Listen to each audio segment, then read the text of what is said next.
كتاب أنزلناه إليك مبارك ليدبروا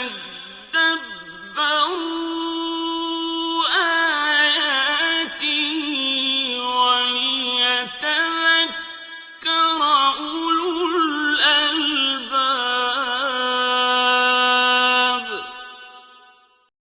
بسم الله الرحمن الرحيم. الحمد لله رب العالمين، والصلاة والسلام على سيدنا ونبينا محمد وعلى آله وأصحابه أجمعين. السلام عليكم ورحمة الله وبركاته. السلسلة ها درس معلم الثاني. امروز سکون رو میگیریم. سکون این علامتی است که حرکت ندارد. سکون حرف ها را با هم میپیوندد. شکل سکون این خیل است و در قرآن کریم باشد این چنین هست، مانند ه. خیلی که ه رو می‌نویسیم در اولی کلمه مانند همین است.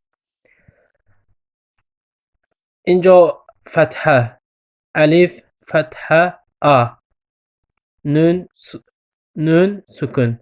اینجا میشد ان. و اینجا لام فتحه لا، میم سکون لم.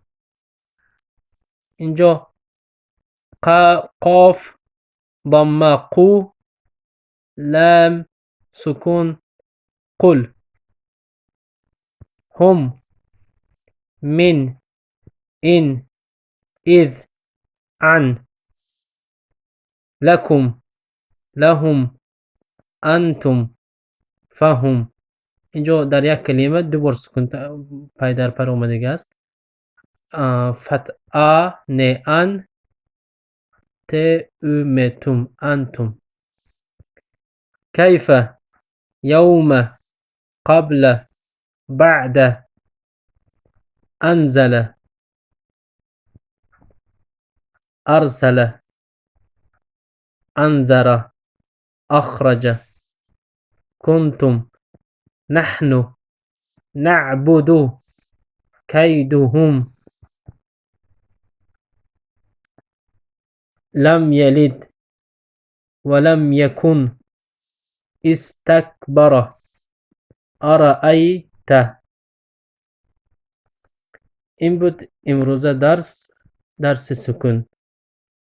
سکون اینچنین حرکت ندارد، خیلی که گفتیم، مانند استکبر یعنی ای سه ایس ت اک تک استکبر، یعنی پیش از سکون می اومدگی با هم می پیوندد با سکون، یعنی پیش از سکون حرکت می آید، بعد دو حرف رو همین حرکت می پیوند، مانند این که پیش از سکون ای اومد، ای سه ایس تکبر. و صلی الله علی نبینا محمد و علی آله و اصحابه اجمعین.